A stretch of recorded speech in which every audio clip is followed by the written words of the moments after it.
It began with a message. The notification lit up the kitchen counter while the kettle was still singing, and for a second, the ordinary afternoon folded into something charged.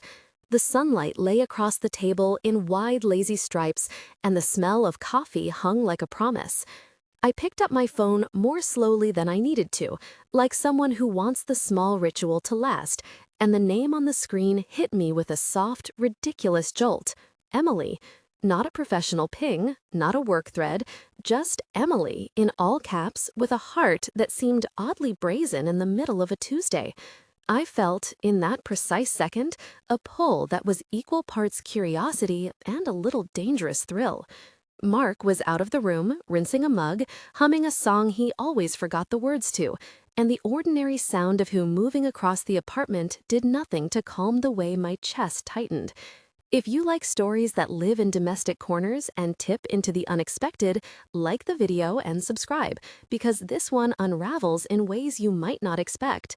He set the mug down and glanced at me, unaware of the storm of thought that had already begun.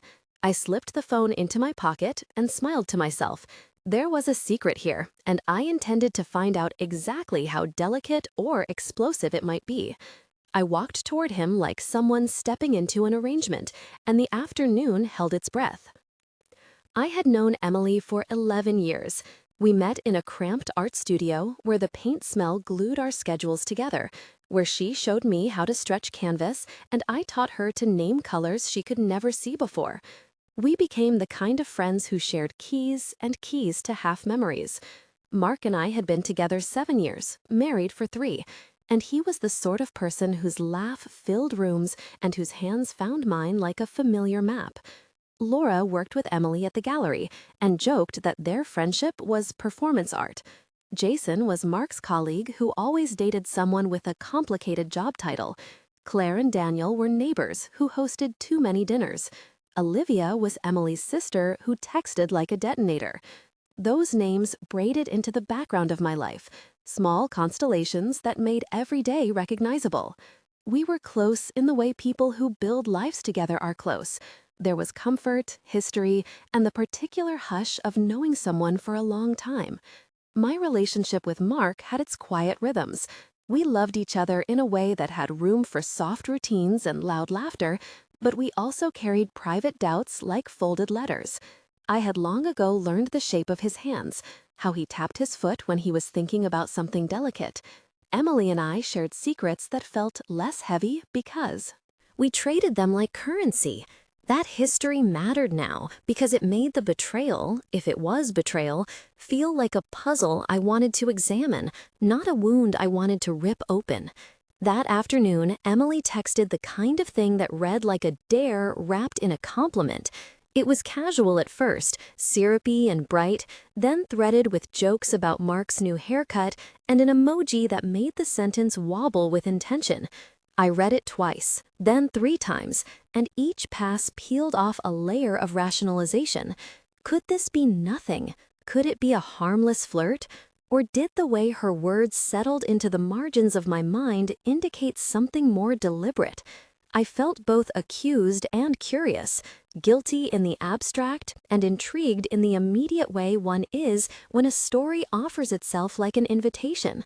I watched Mark move around the apartment, the light on his neck, the way his shirt clung to the curve of his shoulder, and I realized I wanted to see, with my own eyes, what Emily wanted and whether that wanting changed anything about us. There was a private logic forming, not about punishment, but about experiment. How would he react if I made the hidden visible? How would Emily behave if the possibility of risk was no longer theoretical? We stood in the kitchen and spoke like people who calibrate one another. I asked the obvious question in an ordinary voice. He blinked, unsure why his afternoon felt slightly off. I let my sentences be small and precise. And when I mentioned a message from Emily, his foot paused, and the mug in his hand became an instrument to steady himself. He said, with a teasing half-smile, that Emily had always been dramatic. I told him I wanted to show him something. He said, "Do what you want." The way he shrugged was not dismissal. It was a permission that smelled faintly of trust. The plan I formed was not malicious.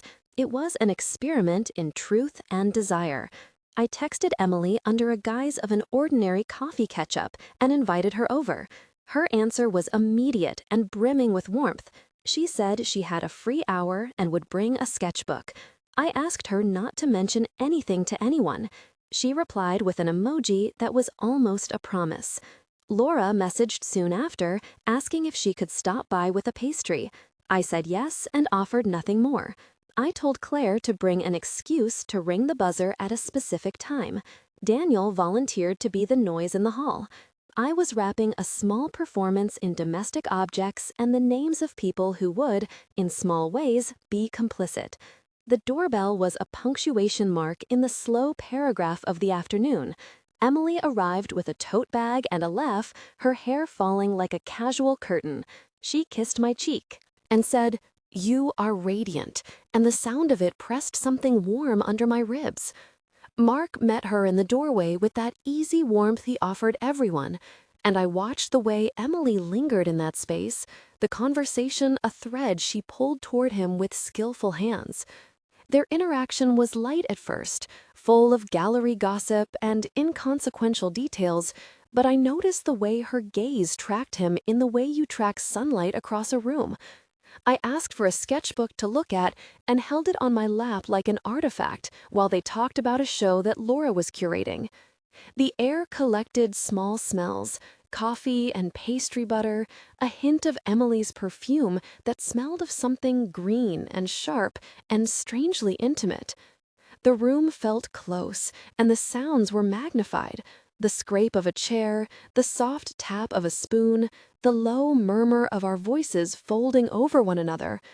I could see Mark smiling in a way he did only around people he trusted, and Emily's replies came quick, a sparkle on the page of her face. It was subtle, domestic, and charged.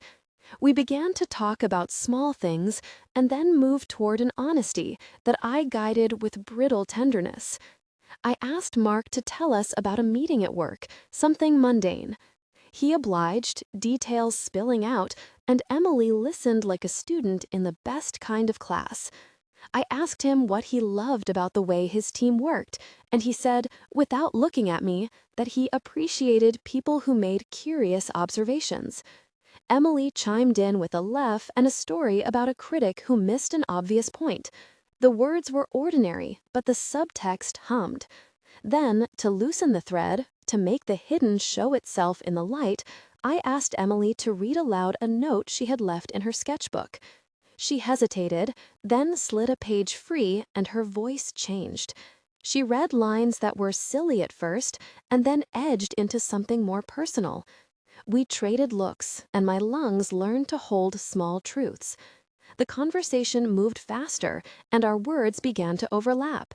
At one point, Mark asked, a little puzzled, "Why is today different?" Emily, almost without thinking, said, "I like watching people in their natural light," and her eyes found him with an insistence that made the room hot. I watched for his reaction the way you study a plant after watering it. He shifted, breath stuttering around a joke, and that was the moment I decided there was no harm in letting the situation be what it wanted to be. I wanted to know if desire could be welcomed and contained, or if it would sweep through like wind. If you are feeling the same knot of curiosity and warmth, you are not alone. This is the place where many of these stories find their heartbeat, in the Before I move into the part where plans become action, tell me what you would do. If you were standing where I stood, would you hesitate or step forward? Would you shield what you have or test the borders of it? Type hesitate or step forward and explain why in the comments. Sharing your reaction matters because it shows how differently people hold desire. Some of you will say you would protect what is comfortable, and others will confess you would feed the curiosity until it grows teeth.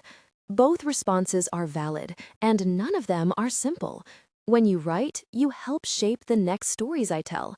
I read every comment, and often an idea for a new scene is born from the way someone describes a fear or a thrill. So tell me, who are you in this story?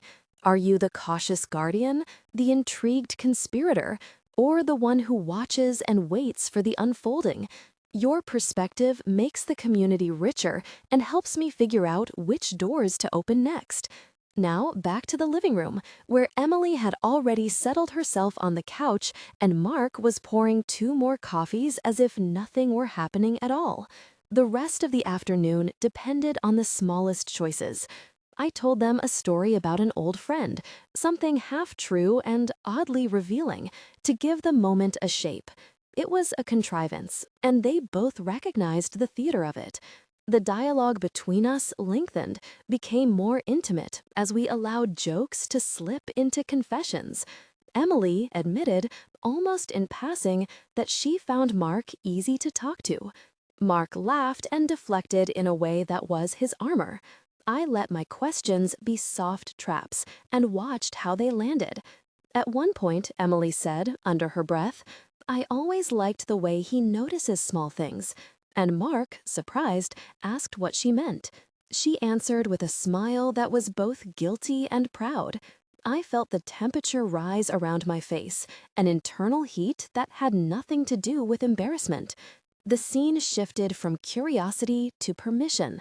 Not that anyone had given permission aloud, but the unspoken contract between three adults came into being. We played with boundaries like children arranging a game that everyone agreed to because it felt necessary.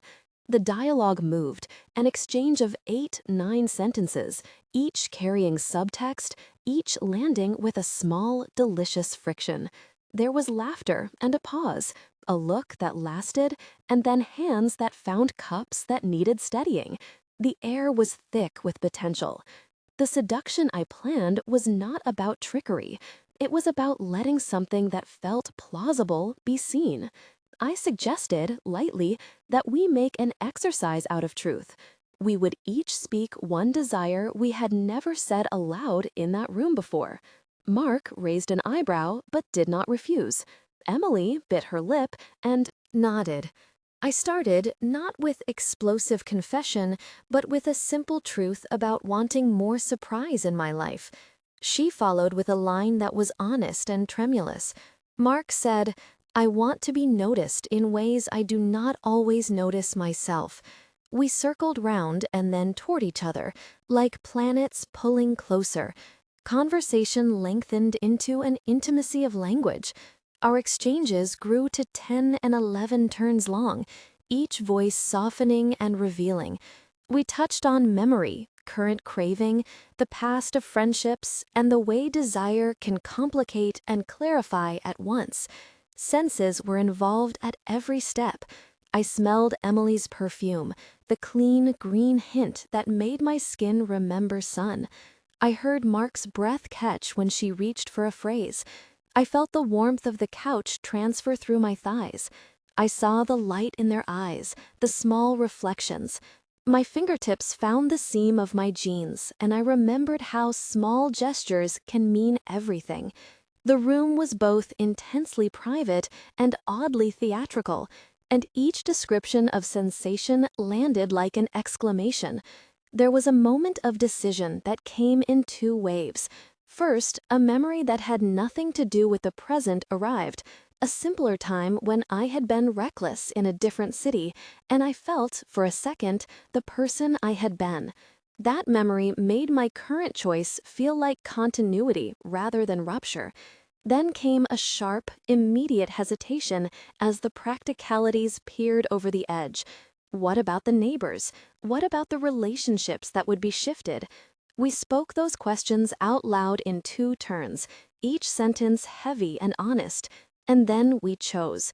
The decision felt like a small surrender and a claim at once. There was a careful consent, the kind that is negotiated in smiles and nods, and it felt good to admit the truth of what we wanted to explore. We moved physically closer, like a slow tide. The tension described itself in 2 paragraphs of internal debate, the private memory followed by the logistical worry, and then the clear choice. It was a crossroad that felt like relief. What followed was a quiet and intense joining of attention rather than a catalog of acts. We allowed ourselves to be drawn together in the living room, touching forearms, leaning into voice and breath, pressing palms against backs in ways that were intimate and telling without graphic detail. Fingers traced collars, lips met in slow, questioning kisses, and we navigated the map of each other with the care of people who knew how fragile edges can be. There was a collective release that was more a settling than an explosion, a shared hush where the world narrowed to the warmth of skin and the rhythm of breathing. We sank into the aftermath like people who had crossed something and found it soft on the other side. When clothes rearranged and positions adjusted, I paid attention to non-sexual details because they told me everything about consent and comfort. Mark whispered my name at one point, and the way he said it made the room tilt. Emily laughed softly into my shoulder like a person who had been given permission to be both brave and tender. The scene stayed sensual and full of textures, but I kept the language of what happened private in the way loved things are private. The most important part was not the mechanics, but the honesty that threaded through. It changed us. Afterward, the apartment looked the same, and yet everything felt different. We moved through small practicalities together, clearing cups, folding a throw, making the mundane into a careful choreography. The tension had eased into a soft, new understanding. There were things to discuss later, boundaries to name, and promises to make. But in the immediate hour, we simply existed in proximity.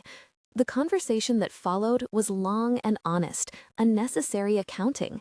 We spoke of how we would handle tomorrow, what we would tell our friends, the ways we would protect or transform the patterns we had. Mark and I held each other later that night, a feeling of mutual recalibration in our limbs. Emily left with a hug that was a thank you and a promise to be careful. The consequence was not a rupture, but a shift, a rearrangement of the furniture of our emotional house. 1 month later, the apartment had a new quiet. There were fewer questions and more resumed routines, but the air between Mark and me carried a new alertness, a tenderness grown out of confrontation with desire. Emily and I spoke twice that week, and then less often, the frequency of our contact becoming an intentional choice. 3 months on, Laura invited us both to a dinner, and there was a private language in the way we sat. It did not feel awkward so much as altered, like a chord that had been tuned differently. 6 months later, I found myself waking up with a deeper sense of what trust could hold. Some weeks were harder, some easier, but there was a steady rebuilding that felt mature and surprising. I learned that some truths, once seen, cannot be unseeable, but that seeing them can also allow for gentler arrangements. If you were in my place, what would you say changed for you? Comment below and subscribe if this story touched something inside you. Sometimes secrets ask for action rather than answers, and that is how I learned the shape of ours.